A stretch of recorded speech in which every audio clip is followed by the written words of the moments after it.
Hi, Nick Tuckert here with the Historical Fencing Guild. Now, folks, this is going to be a little bit off topic of what I normally throw your way. Part of it being that I feel my students haven't felt comfortable being filmed as they get the rust off, and some of the angle options have been less than admirable. I would rather just delay a little longer and really give you better content. But as I've been moving, I've been looking at my toys, and I realized something.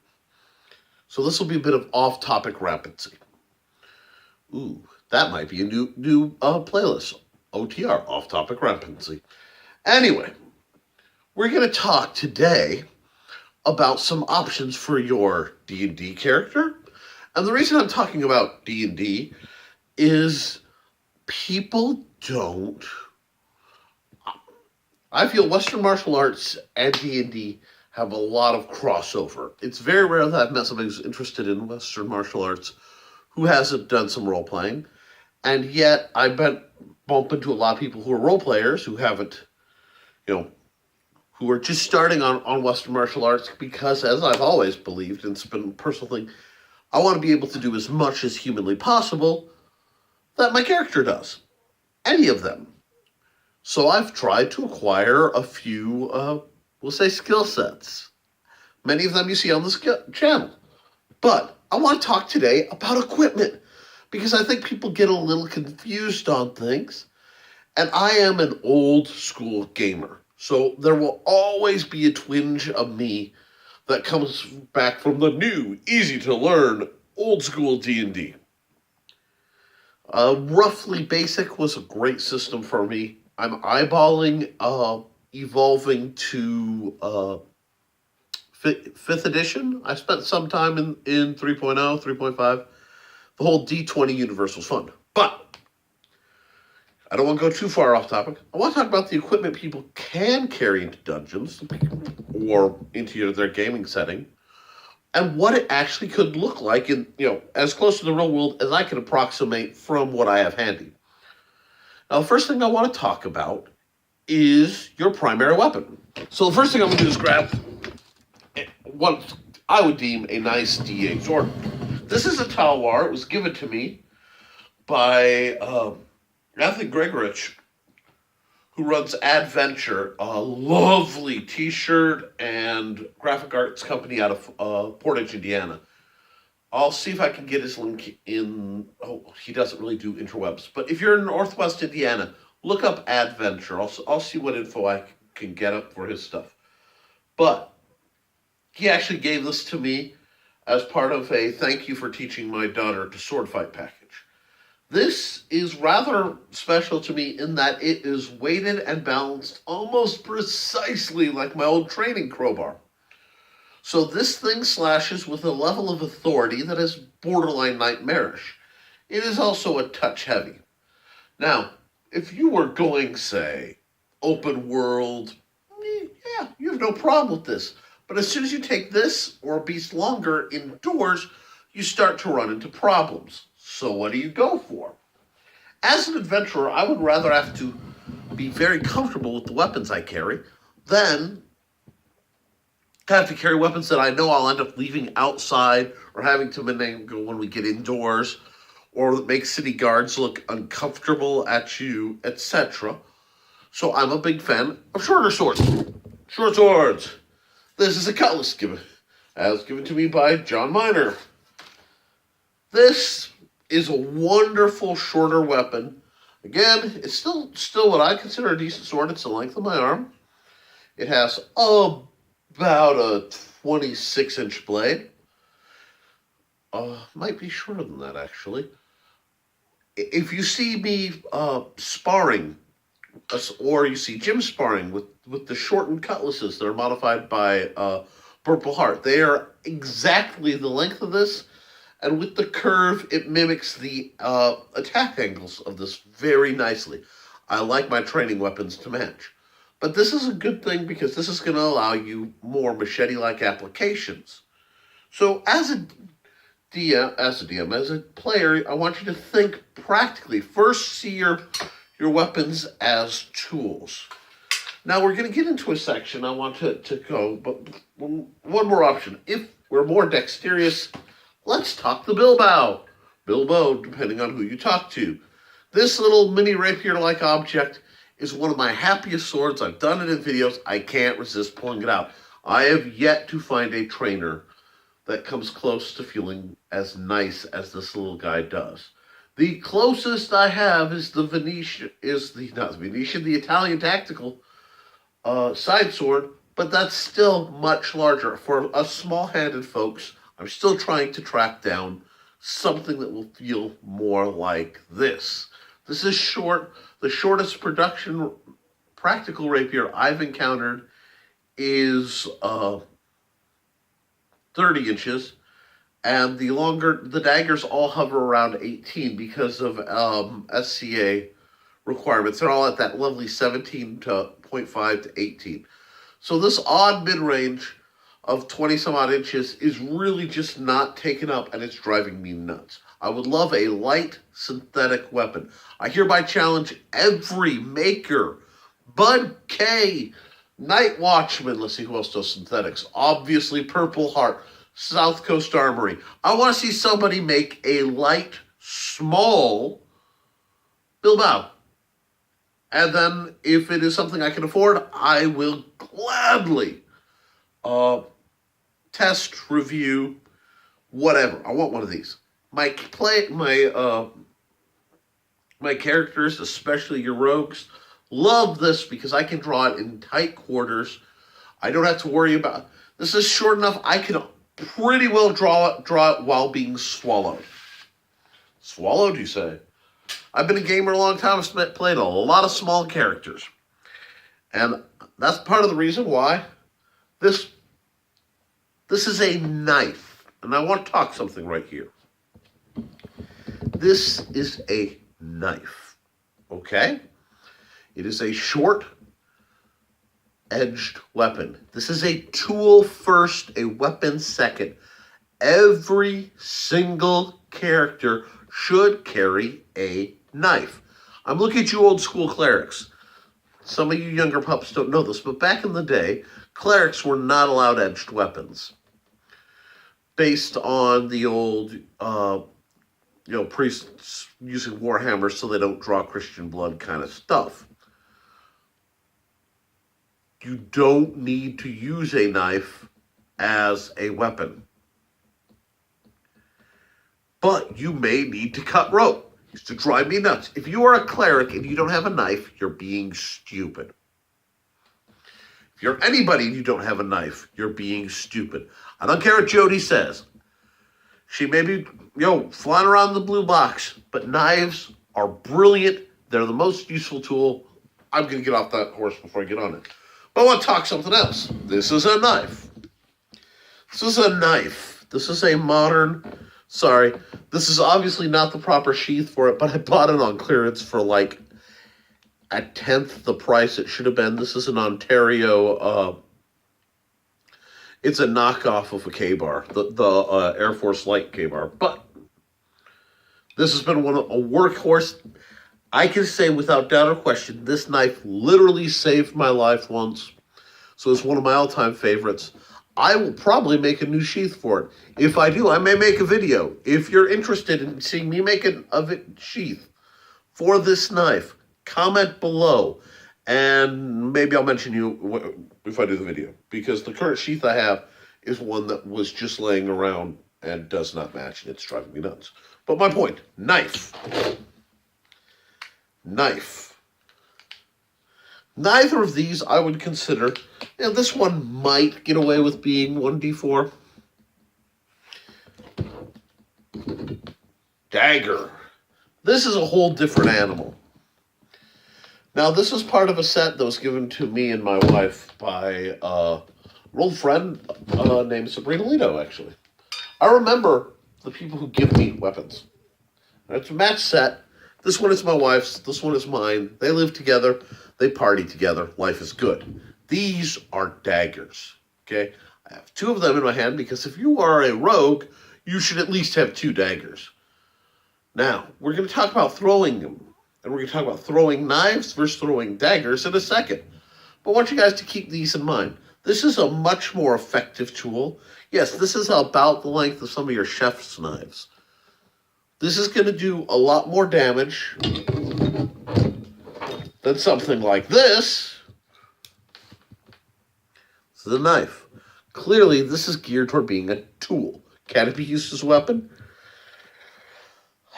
I almost hesitate. I mean, yes, obviously you can, but the idea of using a non-lockback folding knife as a weapon seems idiotic. So when you're going into a dungeon, keep it simple. A good neck knife either has a snap, a tie, or this has this lovely little for retention. You should always have a neck knife. Now, oops, sorry, my eyes are watering. I'd almost be more comfortable fighting with something like this than something like this, because this isn't going to fold up on me like this will. I also believe that some of the most dangerous knives you can carry are folding knives, because folding knives can cut you when you put them away. If you're using a sheathed fixed knife, I feel they're safer. But we're going to get back into knives. Now, knives that have been balanced. Wow! Oh my gosh! Oh my gosh! I could edit that out, but it's funny, so I'll leave it. All right. Throwing knives. This is a vast assortment on quasi-loan / gift from James Robertson, who you guys know Jim. Jim is awesome. This is a throwing knife. This is borderline a dart. This is a tiny little dude. So this is going to be what 1d2 damage looks like thrown. The nice thing about these is you can carry a bunch of them. This is 24. So if you're having to keep track of encumbrance, you can hide these dudes all over you. Nick, you say you're playing a character, but boy, it sounds like you're talking rogue a lot. Maybe I'm not. We'll talk about this later. This is a throwing dagger. Now this has actually been modified and beaten all to heck because I used it. TW22s. But this is clearly a much more formidable fighting weapon. It has a nice guard, and this is balanced pretty much perfectly for a throw. So, riddle me this, Batman. If you have the choice of carrying a dagger or a big throwing knife, which do you want to carry? I'm almost more apt to go for this guy. 1, weight, concealment is good. 2, it's balanced for the throw. Why is this one all bright orange and chipped up? Because I throw them. And then they land in the dirt or whatever, and I have to find them. Okay. Knives are your friend. Well, I'm chatting for a second. I'm going to put these away. But, okay, Nick, let's get to the nitty-gritty. What about axes? In the dungeon, unless your character has a good reason to carry a big axe, which I'm fond of, consider a hand axe or a throwing axe. This is my little hatchet. I love this thing. I can hit way harder than I should. I've actually taken trees down testing it. And this is about the minimum. Again, weight, very light. Why do I keep harping on weight? Encumbrance is the rule that every DM likes to ignore. Well, because 1, your DM might not ignore it. And 2, until you get a bag of holding, handy haversack, gloves of holding, or other interdimensional space, you want room for treasure. Now, I'm going to throw some other more, we've covered short, easy to carry, we'll call backup weaponry. We've even discussed long weaponry a little bit. Let's talk about support tools. Now, I do not currently own caltrops. All the caltrops I have, I've got used. That's what caltrops are for. They did their job, but I'm not going back to reacquire them. What I do have, as a reminder for the purposes of is old school jacks. Now, I still wouldn't want to step barefoot on one of these guys, but they give you an idea how much they weigh, how they feel, in a handy little pouch. Hey, hang these off your belt. Have a belt pouch. We're going to talk about that. Thieves' tools. I hate that term. These are lockpicks. Thieves' tools are a complex thing that usually include lockpicks. If your entire thieves' toolkit is lockpicks, and amongst your picks, please include something like these. Okay, these are called tension wrenches or torsion wrenches, more properly because of what they do.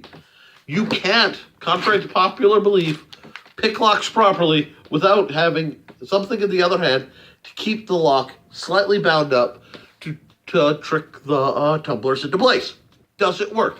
So anytime I see a movie where somebody pulls out something like this, they look over the shoulder and they go, I know they don't know what they're talking about. If you're going to be your character, learn your skills. Oh, these were a gift I acquired. I've acquired several from several people that are very similar, so I'm going to equate these to Jim. But useful. Now we're going to talk about something else incredibly useful for the... Oh, have a compass. Getting lost in dungeons sucks. This one has a whistle and rope, and it's supposed to have a fire striker, but the fire striker wasn't there. My nephew George gave it to me. Now, what's in this bag? I know you're thinking I'm talking D&D, so you're expecting dice. Nope. Marbles. Marbles are some of the most useful and ball-bearings items you can have in a D&D game. Why are they so useful? Well, they make excellent ammunition for the weapons we're about to mention in a moment. They also, distraction, diversion. You put a bunch of these on the floor, they impede the ability of people to walk, trip hazard, etc. Get creative. Every player should have marbles. The other thing, every player should have simple weapon proficiency sling. This one was made by my buddy Richie. You've seen Richie. He's the big guy who specializes in mire. He also dabbles in sling. This summer, we will be doing sling videos. He made this out of a couple scraps of duct tape and paracord. There are other options. Paracord is our modern equivalent of the silk rope from D&D. This stuff is precious. It is cheap. Everyone should have it. Look up how to use it. Rope is insanely versatile. You can make weapons. You can lay trip lines. You can run bells to the rope. But let's say you want to be a little more advanced. You cannot undervalue the old-fashioned wrist rocket. If you have a slightly modern campaign, again, you can bring your marbles into play. These are beautiful. You just can't undervalue it. Now, modern equivalent of thing we're going to get into. This naturally gets tangled up. My impact baton. This one is mine. Now, the club is one of the most undervalued, underappreciated items in D&D. It's relatively easily acquired. It's a simple weapon proficiency. It's 1d4 bludgeoning. Why do I like clubs? Because sometimes they're 1d6, depending on the system. Clubs can give you non-lethal options. They're great for dealing with skeletons when you don't normally carry around a hammer or other smashy thing. And they're easy to acquire should you lose your previous weapons. They also respond really well to something like a spell like Shillelagh that lets you make this a short-term magical item. I believe that's a cantrip in 5th edition. And it's concealable, carryable, and makes me a happy camper. Now we're going to talk redundancy in the dungeon. Okay? This is a maglite. This is one of the most ubiquitous things you could find in America. Yeah, this is awesome. It's also very obviously a club. Anybody who's seen the police or security carry one, you notice they like this choke back. If you look up SCA heavy fighting, I want you to see how they start. Shield is here. Sword, let me turn this off. It is shouldered because they have a lot of options where it can come from. Hey, that translates really well to flashlight. Maybe you can use what you're learning in real life for self-defense. But Nick, you talked about rope, string. If you can't think of a bunch of uses, including garroting somebody out, you're missing the value of string. What else? It's a lantern. It's a simple lantern. It has, in this case, a happy little LED light. This was from my buddy Jim's wedding. You can't undervalue having light in a dungeon. The other thing is most of these are oil lanterns, which means if you throw them as a missile attack, they tend to break and spill and cook oil all over the place. That means you can shove other interesting substances like alchemist fire, coal dust, all sorts of nasty little things in here and fashion a handy-dandy explosive in the game. We're going to do another video about improvised thrown weapons, I think, if people are interested. Another thing that's handy, this is a spotter scope, a telescope.